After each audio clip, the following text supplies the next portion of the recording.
কাজা নামাজের ফিদিয়া দেয়ার নিয়ম। সময় মতো নামাজ আদায় করা ফরজ।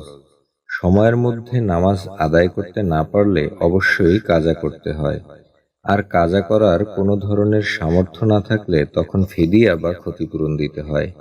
এ ফিদিয়া দেয়ার নিয়ম আসলে কি? কার জন্য ফিদিয়া দেয়া জায়েজ?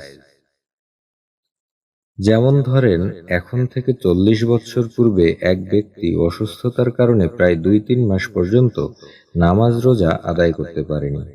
এখন ওই নামাজ রোজা আদায় করার মতো শক্তিও তার নেই। ওই রোজা ও নামাজের জন্য তার কি করতে হবে? যদি ফিদিয়া দিতে হয় তা কিভাবে দিবে? 40 বছর পূর্বে যেরকম মাল জিনিসের মূল্য ছিল, এখন অনেক বেড়েছে। এ অবস্থায় এখন তা কিভাবে আদায় করবে?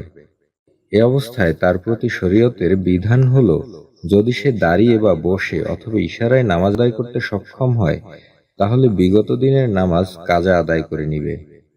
এমত অবস্থায় শুধু ফিদিয়া আদায় করে দায়িত্বমুক্ত হতে পারবে না। তবে যদি উল্লেখিত কোনো অবস্থায় মৃত্যু পর্যন্ত আর নামাজ আদায় করতে সক্ষম না হয়, তাহলে ফিদিয়া আদায় করবে।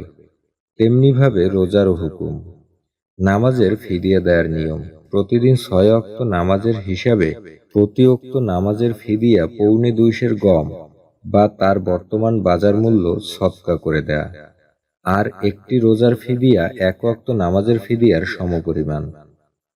টাকায় পরিশোধ করতে চাইলে বর্তমান মূল্য দ্বারা পরিশোধ করবে।